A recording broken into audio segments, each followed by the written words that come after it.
December 30-നായിരുന്നു Makaravilakku മഹോത്സവത്തോടനുബന്ധിച്ച് Sabarimala നട തുറന്നത്. വൈകിട്ട് 5-നായിരുന്നു നട തുറന്നത്. അന്നുതന്നെ 57,000-ൽ കൂടുതൽ പേർ ദർശനം നടത്തിയിരുന്നു. മകരവിളക്ക് മഹോത്സവത്തോടനുബന്ധിച്ച് വലിയ തിരക്കാണ് ശബരിമലയിൽ നടന്നുകൊണ്ടിരിക്കുന്നത്.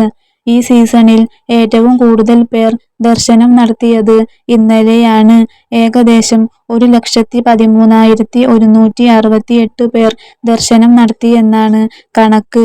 കഴിഞ്ഞ ഈ 6 ദിവസങ്ങളിലും ഏകദേശം 6 ലക്ഷത്തിലധികം ഭക്തർ ശബരിമലയിൽ ദർശനം നടത്തി. തിരക്ക് നിയന്ത്രിക്കാൻ ആകാത്തത് വലിയ പ്രതിസന്ധികൾ സൃഷ്ടിക്കുന്നുണ്ട്. അയൽ സംസ്ഥാനങ്ങളിൽ നിന്നുള്ള സ്വാമിമാരാണ് ഏറ്റവും കൂടുതൽ എത്തുന്നത്. കേരളത്തിൽ നിന്നുള്ള സ്വാമിമാർ വളരെ കുറവാണ്.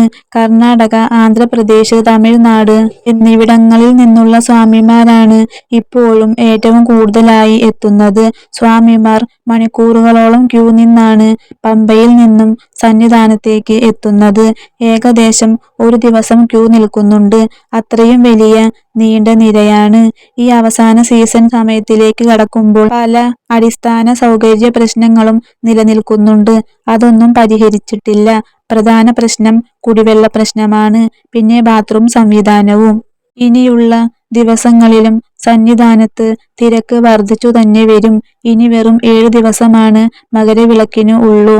അപ്പം, അരവണ തുടങ്ങിയ കരുതൽ ശേഖരങ്ങൾ വരും ദിവസങ്ങളിൽ കൂടുതൽ വേണ്ടിവരും എന്നാണ് ദേവസ്വം ബോർഡ് പറയുന്നത്.